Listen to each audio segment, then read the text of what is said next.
नमस्कार my dear friends. बहुत प्यारी सी प्रस्तुति, बहुत प्यारी सी कहानी आपके सामने देना चाहता हूँ।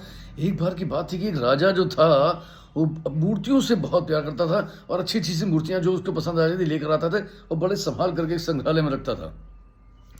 एक बार की बात है कि एक कर्मचारी के द्वारा जो है वो मूर्ति की सफाई करते हुए मूर्ति टूट जाती है। जैसे ही ये बात राजा को पता लगती है, राजा तुरंत उस कर्मचारी को बुलाता है और उसको मृत्युदंड दे देता है, क्योंकि मूर्ति उसको बहुत प्रेम प्रेम था। राजा जैसे ही कर्मचारी को मृत्युदंड मिलता है, कर्मचारी जाता है 2 और मूर्तियों को तोड़ देता है। इसको देख करके सभी बड़ा अचंभित होते हैं कि ये क्या किया तुमने। राजा पूछता है कि तुमने ये क्या किया, 2 मूर्तियां और क्यों तोड़ दी।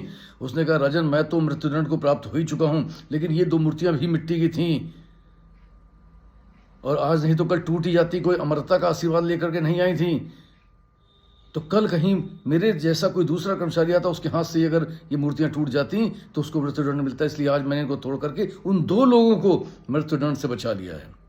राजा को बड़ा अचंभित हुआ, बड़ा आश्चर्य हुआ और उसने कर्मचारी को मृत्युदंड से मुक्ति देते हुए कहा, विचार किया कि वास्तव में न्याय की कुर्सी पर बैठने के बाद बहुत धैर्य, बहुत संयम रखना पड़ता है। किसी भी जरा से अपराध के लिए मृत्युदंड दे देना ये बिल्कुल अन्याय है। इस तरीके से न्याय करना बिल्कुल उचित नहीं है। जब भी आप किसी विशेष ओहदे पर बैठते हैं तो आपको उसका सम्मान करना चाहिए, उसकी गरिमा का भी ध्यान रखना चाहिए।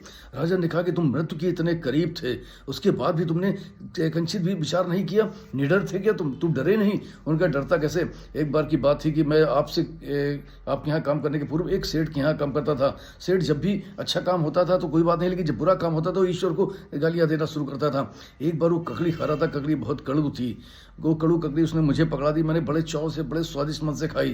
जैसे स्वादिष्ट मन से खाई, वो बड़ा आश्चर्यचकित हो गया कि ये ककड़ी इतनी कड़ी तुम इतने स्वादिष्ट मन से कैसे खा सकते हो।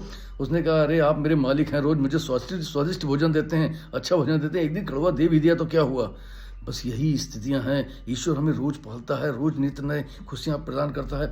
कभी कभी कट अनुभव भी हो जाते हैं, तो उनको अगर हम उनका प्रसाद समझ के ग्रहण कर लें तो निश्चित तौर पर उस सारा समय, उस सारा कट अनुभव, उस सारा विषम परिस्थितियां अपने आप सम परिस्थितियों में कन्वर्ट हो जाती हैं और फिर से वो सुखद, वो आनंद आपको प्राप्त हो जाता है। और वो जो परिस्थितियां विपरीत होती हैं उनमें होने वाला कष्ट भी आपको नहीं होता है। तो दोस्तों, हर पल हर क्षण आप ईश्वर की शरण में रहिए। आप देखिए कि वो सारी चीज़ें जो हैं ईश्वर के अनुकूल ही चलना शुरू हो जाती हैं और हर चीज़ ईश्वर के अनुकूल ही होती है। आप जितना उनके करीब रहेंगे, उनके शरण में रहेंगे, उतना ही उन सारे कष्टों से अपने आप को आसानी से बाहर निकालेंगे और फिर वो सुखद अनुभव, वो सुखद जीवन आपके पास, आपके सामने होगा। Best all the best. Thank you very much everybody. I love you all. फिर भी लोग किसी प्यारी कहानी थोड़ा सा आपको दोस्त।